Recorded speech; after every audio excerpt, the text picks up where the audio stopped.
I'm Patricia Moradian. I'm president and CEO of the Henry Ford, and I am so thrilled to be here this morning with all of you and welcome you and all of us and all of you, our dear friends, and the Wood Brothers Racing back to the Henry Ford. You know, when we first received the request to host this event, and I thought, why are they asking? Of course we're going to do this.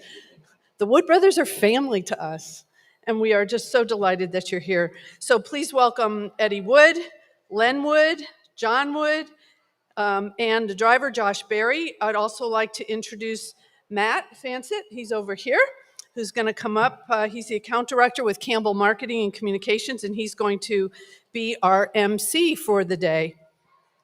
I'd also like to thank the additional Wood family members in the audience who are with us. Our trustee emeritus, Edsel Ford, thanks for coming up. His beautiful wife, Cynthia, and good friend of ours. I know their son is on his way, so hopefully Calvin will be here soon. We also have a number of people here from Ford Performance. Thank you for your partnership.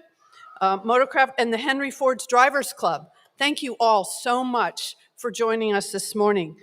You know, for nearly 100 years, close to our 100-year anniversary here, the Henry Ford has been a hub of inspiration.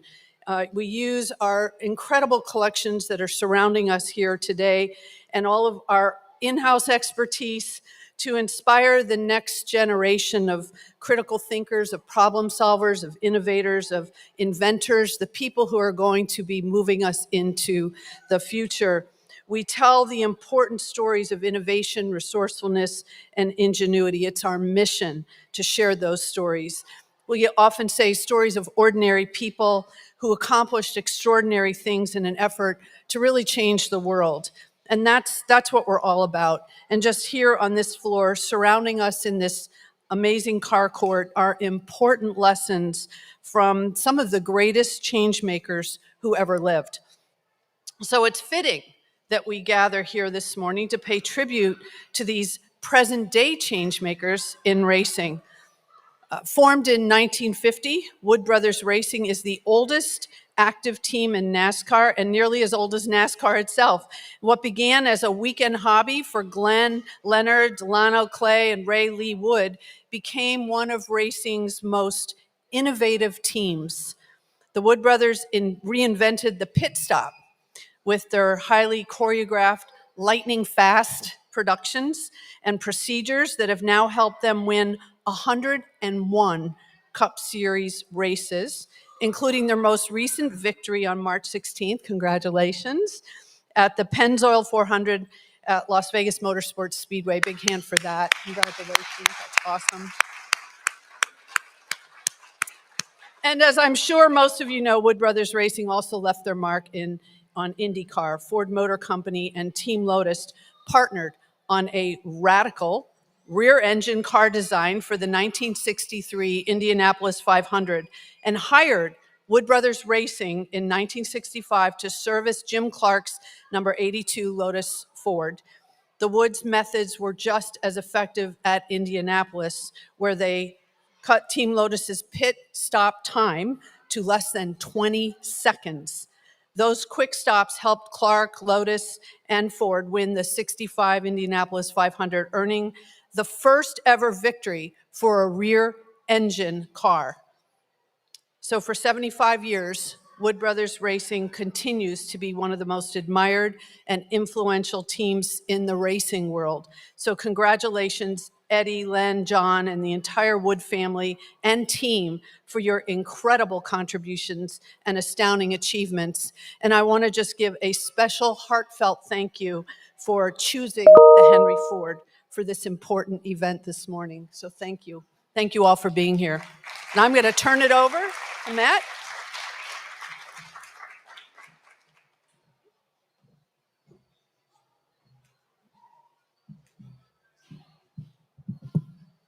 Thank you, Patricia, and good morning, everybody. Welcome, as Patricia said.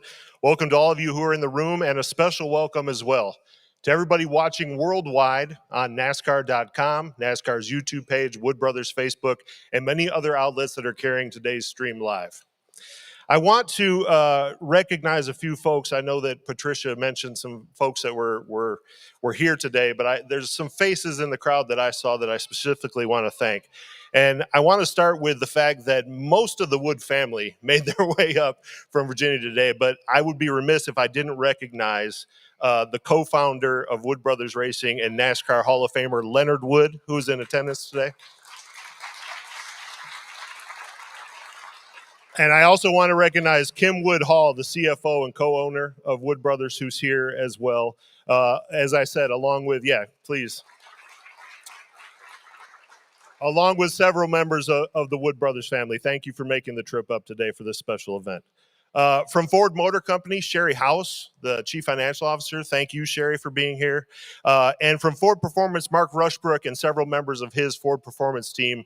Mark, the Global Director of Ford Performance, thank you guys for being here to support as well.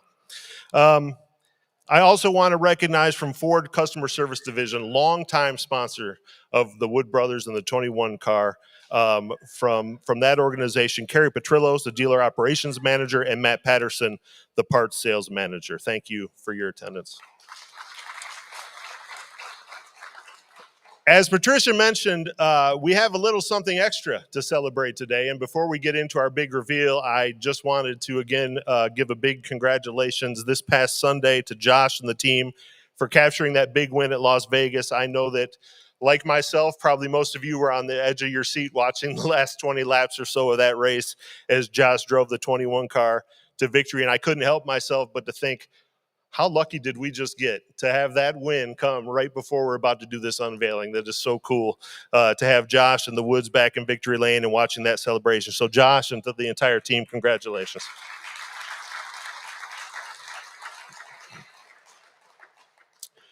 So let's take a moment to reflect on why we're here today and what makes this moment so special. Wood Brothers Racing has an unparalleled legacy in NASCAR. And this season's series of throwback schemes that they're doing are a testament to their storied history. So before we get to the big reveal, I did want to hear a little bit from each of our folks up here on stage. So Eddie and Len, I'm going to start with you guys. And Eddie, I'll start with you. 75 years is an incredible milestone. When you look back at everything that the Wood Brothers have accomplished over 75 years, I know it's hard, but what stands out the most to you?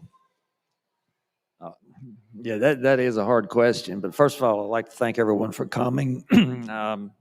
Every one of you guys had a part in our history, our life, our family. Mr. Edsel Ford and Cynthia, Calvin, thank you all for coming. It just, you guys are family, and you know that, and I know that. So I guess to me, one of the big milestones, or whatever you want to call it, was this little Lotus right here. I was in sixth grade, 13 years old, I think. I didn't get held back a year, so I was in sixth grade, whatever age I was. So, but in those days, that race was run on Monday, Memorial Day. In Virginia, we had to go to school that day, and I don't think anybody else in the United States had to go on Monday, but we did. So I took a little transistor radio. It was a little Toshiba. It was about this big, with an earphone, a cord. You know, we didn't have AirPods, and run it through my sleeve. I had it in my pocket, like in my pants, hidden, and run it through my shirt, and had it coming out on a collar. And I listened to the race while in school that day. And I had a couple of my buddies that were race fans as well. They covered for me. If the teacher got close to me, they would raise their hand, ask a question or something, kind of get her away from me. But I got by with it, and I listened to the entire race. But I think that particular event is probably one of the most proudest moments in Leonard, my dad, and my other uncle's history, because they always talk about that day, that car, and how the Lotus factory team and the Ford factory team that did the engine just welcomed them up there, because they were afraid, you know, they were coming from a different world. They didn't really know how they would be accepted, but they said they were great. Everybody just, they helped them do some of the stuff they were doing on their pit crews to make the stops faster. And Leonard will explain that in a bit. But when I was, like I said, when I was a kid that age, the next week, we got this big box that come in the mail. And it wouldn't fit in our mailbox, so it was sitting beside of it. But inside of it was these papers of every news script or news story throughout the world. It wasn't just the United States. And it looked like I'm telling my age here, but two Sears Roebuck catalogs stacked together. That's how tall it was. But it was just individual pieces of paper with the story, from New York Times or LA or whatever. And I was in there. I can remember I was in there thumbing through them years later, and my dad walked in. We had a little trophy room in his house, and he said, "Those 2 minutes, or I guess 1 minute actually for both." Well, they actually, and I don't know how many of you knew it. There was a team car, the '83 that Bobby Johns drove, and it finished 7th that day. They pitted it as well, but he was talking about, he called it 2 minutes. And I guess that was adding both, because that car stopped twice, they stopped twice. And so I guess he was adding all the times together. But he said that was, for the 2 minutes work that they did, that was the most fame and recognition that they got throughout their whole life. And, it's sitting here in the Henry Ford, just like it raced. And so that, to me, that is probably one of the biggest moments. That's awesome. And yeah. So, Len, I'm going to ask you to do the same. What, over 75 years, what's the moment that sort of stands out in your mind? Well, I won't call it a moment, but I would say 101 wins now with 20 different drivers over 75 years. I think it's pretty special. And, we never did anything alone. We've always had Fords or Mercurys, a Lincoln or two.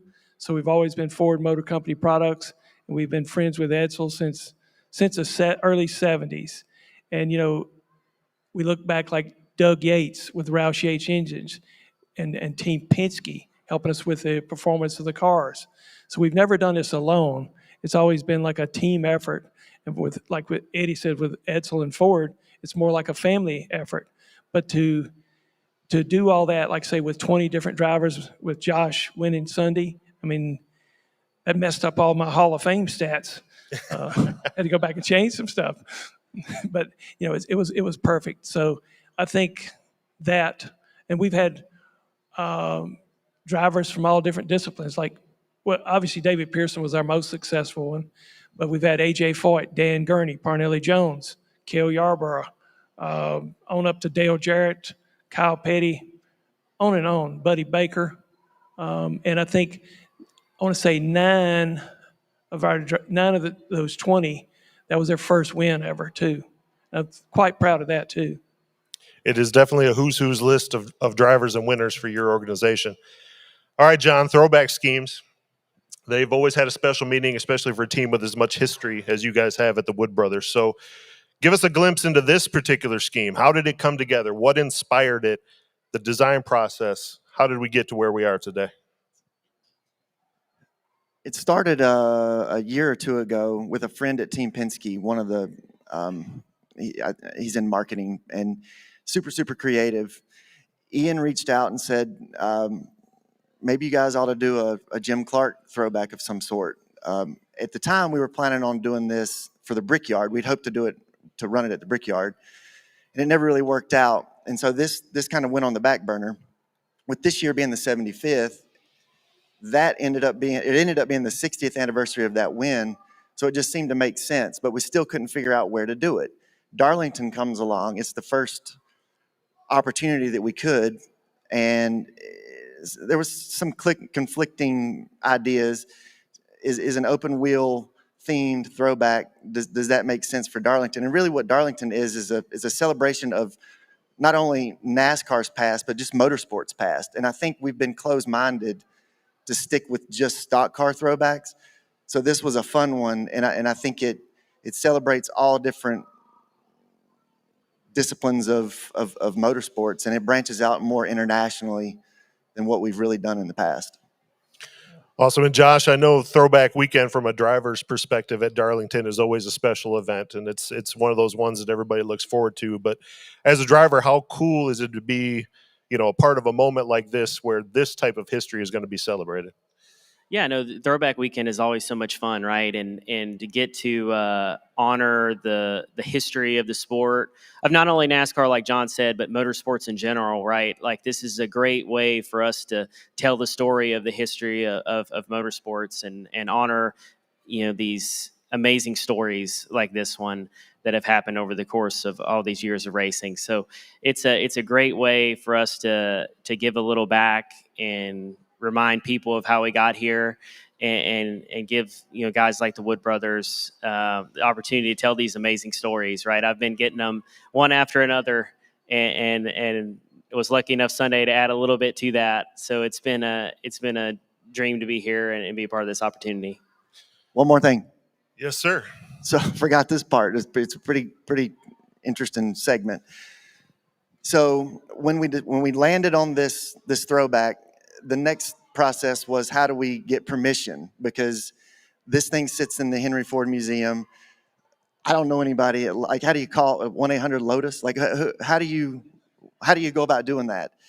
Matt Anderson from the museum suggested that I reach out to Clive Chapman. Clive is now the team principal, and I guess he's his Colin Chapman's son. So Colin was the owner, the team owner back in the 60s. So Clive is his son. And he's like, yeah, just reach out to him. Okay, like, how am I going to do that? So I emailed him first, and I'm name dropping. I probably said Edsel's name 50 times. Edsel Ford this, Edsel Ford. Edsel basically said for me to do this, which he didn't even know it, but still, I was chasing clout. I wanted him to read that email. So I wasn't expecting anything back. And I did, in fact, I think I told Edsel, hey, like, I might need your help with this, because I'm just a nobody here. A day goes by, and he responds, and he's like, hey, I'm very interested to hear what you've got planned. Give me a call. Gave me his phone number. Okay. So the next day or two, I call him, and so he speaks very fine, proper English, like England English. And I'm fluent in hillbilly. So the gap there, even though we spoke the same language, it was really, really difficult for me to say, we're planning a tribute scheme, not a throwback, but a tribute scheme for a revival race and not a throwback. And so I'm trying to make words that he understands. And the whole time he's very, very quiet. He's not really saying much back. And I think he was waiting for me to say, and I'd love for you to pay for it, or how much will this cost? Like, he was waiting for a catch, and that never happened. And I left that conversation feeling a little uncomfortable that he didn't fully understand what we were trying to do. So I took one more shot at it, and I sent another email from start to finish, and I said, this is who we are, this is what we're trying to do, all aspects of it. And he sends another email back the very next day with a letter attached, full permission to use the Lotus name. I'm behind it all the way. Let's do a die cast. Really, really cool. So that was fun. Stardom kind of moment for me, but they're behind it. Oh, that's awesome. Great story. And thank you for sharing it. I vote we see this thing. What do you guys say? So Josh, why don't you head on down? And I also want to invite over Kim Wood Hall, Kevin Wood, Carrie Petrillos, and Beth Witt to make your way over to the car, get in your positions, and let's show everyone in attendance and watching around the world what's going to hit the track at Darlington. On my count. 3, 2, 1. Whoa.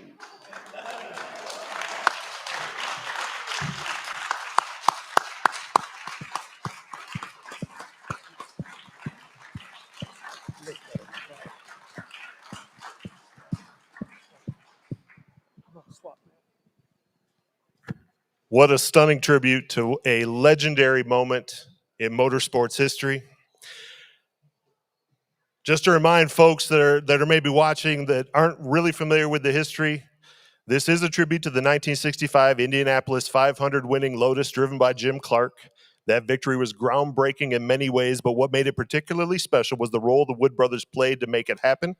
Their revolutionary pit stop techniques helped Clark's Ford-powered Lotus spend just 41.9 seconds on pit road, an incredible feat that contributed to the dominant win. And that very car is right there, right here. It lives right here at the Henry Ford Museum, which makes this unveiling all the more fitting. Thank you all for unveiling it. Josh, come back up.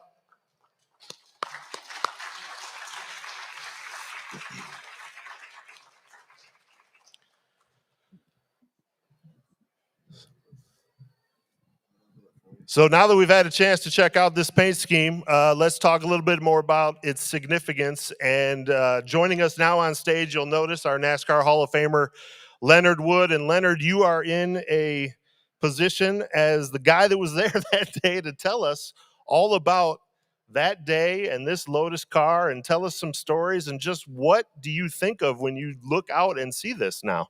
Be happy to. First of all, I want to thank big congratulations out to Josh Barry on the 101 win, and all of the Wood brothers, Eddie, Len, Jon, and all the Wood family that keeping this thing going for 75 years. But so back in 1960, John Cowley of Ford Motor Company called my brother Glenn and asked him would he like to come up and pit Jim Clark. So my brother Glenn told him absolutely. So John Cowley said he thought there was a lot to be gained in pit stops at 1960. So by 1965, we had the pit stop all worked out. So the same John Cowley wanted to know if we'd come up and pit the car, you know. And then we told him yes. So we come up and we start through inspection, and we had a big giant Ventura inside the tank. And so the inspector wanted to know why the outlet was so far up off the bottom of the tank. Well, if you got a giant Ventura and the hole's in the middle, it's going to be off the floor about 8 inches. And he said, I bet you $1,000 you can't pour 20 gallons a minute out of that thing. So we didn't bet with him, but see, all the others was on the bottom. And so we made a dry run and put 58 gallons in 15 seconds. So before, they was putting the fuel in under pressure. So now it's gravity flow. So everybody thought we'd be in there about a minute. So we go out and make a dry run and did that flow of 58 gallons in 15 seconds. So we know we're going to be in under 20 seconds. So we made the first pit stop. It was 17, 18 seconds. And the news commentator says, well, you can bet they didn't get it full, you know, green crew and all that. Says they'll be back in, you can count on that. So he kept running and running, and the guy says, you said they'd be in. He said, don't understand it. Said they must be running half gasoline and half alcohol, so don't have to put in as much. Sent a runner down to ask Chapman what he was running. Anyway, we told him full pure alcohol. But anyway, this is one of the greatest moments in my life of looking back, pitting that car 60 years ago, and then looking at this one 75 years, and to be still here, pulling for these guys to win races. It's just been awesome. You know, I started out hoeing corn, and Brother Glenn says, got to be something better to do than hoe corn. So that's where we are today. But I can't thank Eddie and Len and Kim and and Jon for all of the to keep this thing running up to 75 years. It's been so much fun, and like I said, it's one of the most rewarding moments of my life.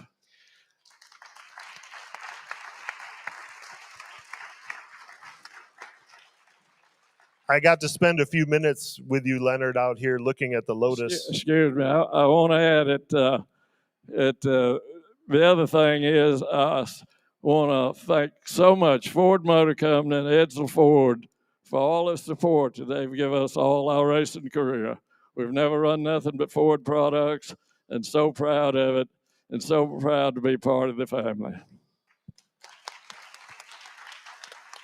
Now, Leonard, I got a chance to visit with you a little bit before everybody got here, and you were just walking around and looking at the Lotus, and you pointed out to me that there are little things on that vehicle that probably people wouldn't know, but you were pointing out to me, like you said, oh, I made that spring there. I made that in the moment.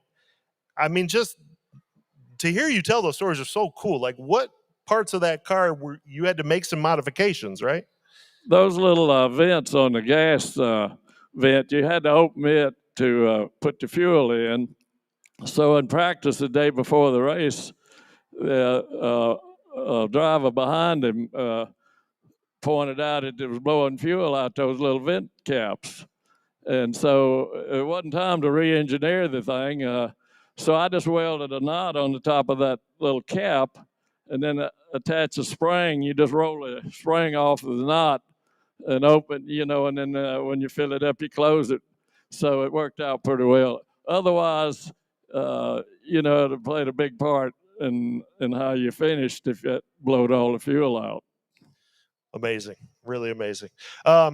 Eddie, we could listen to Leonard tell stories all day, but what do you remember from your dad and your uncles telling you about working on that Jim Clark, working with him, and the overall experience of being part of that Daytona 500? And maybe, did you realize at the time, I don't think there's any way you could have, but how long did it maybe take you to realize the impact that Wood Brothers just had on motorsports?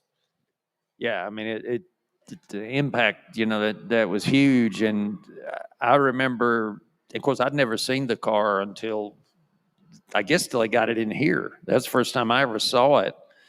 And the one thing that kept standing out in my mind was those springs on the vent. It's just one on each side.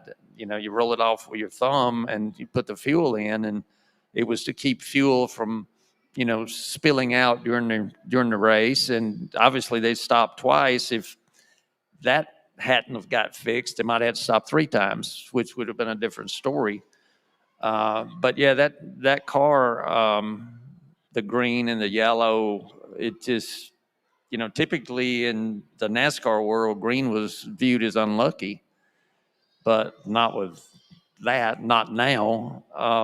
But that car and the whole story around it was just part of our life. And you run into people just, throughout life, and you mention 65, or you don't really even have to go much further. You can say Jim Clark, that's it. 65, Indy, that's it. There's so many, Wood Brothers, they pitted it, and Lotus and Ford Motor Company, that was the first year that a rear engine car won a race at Indy. And it was the first time a Ford Motor Company engine won Indy. And I read, there was 3 things. I think the other one was they averaged 150 miles an hour for the 500 miles. And I think that was a first. But there's just so many things connected to this that it's just not only, the United States, but it's worldwide. And you kind of drop back and think about it a little bit. It's bigger than even what I'm thinking about. But on another note, I want to thank Mr. Ford he's the reason we're here at the Henry Ford today. We were having dinner in Charlotte before the Hall of Fame. That's my story. Okay, I'm sorry. I'm gonna let you. I think That's it. That's his story. All right, John, tell the story. How did we end up here today in the Henry Ford? I didn't want to because I figured you probably have the questions on your paper, and then you'd be scrambling to think of another one for me. We recited this, but no, seriously. So Edsel was in town for the Hall of Fame, and we go to Ruth's Chris, and I was pumped up because that's the first time I'd been invited for their annual little thing. So I show up with my shirt tucked in and like trying to look nice, but we were discussing this idea, and he immediately, well, why don't you do it at the Henry Ford Museum? okay, sure. Like, how do we go about doing that? And it was one of those things that I just said, yes, let's do that, just to say it, just so we could move on to something else. And as it turns out, it happened. I just didn't think it was possible. I mean, this place is like a temple, and to have a vehicle, more than one now, that belonged to us, plus the engine that Leonard, the little engine that Leonard made. I mean, there's some serious stuff that is a big part of worldwide history in this building, and to be in it is just profound as it can be. Yeah. I'd just like to give a shout out to Jim Clark. What a great driver he was. I remember I says, now it's important you stop exactly where on the right place. Don't you going to buckle the hoses if you overshoot it, and if you stop short, it won't reach. He says, you just tell me where you want to stop. So he pulled that thing in and just stopped right on the money. And you know, he wasn't a driver that was act like I'm the big best ever was, you know, but you could tell he had so much self-confidence in himself without even saying a word. But anyway, he said, I'm not going to run hard. So about the second or third lap, he drops down, takes over the lead, and he's long gone. Awesome. Josh, let me turn to you. It feels like, looking at it, that the details on this livery, they really captured the look of that original Lotus. So how cool is it going to be for you?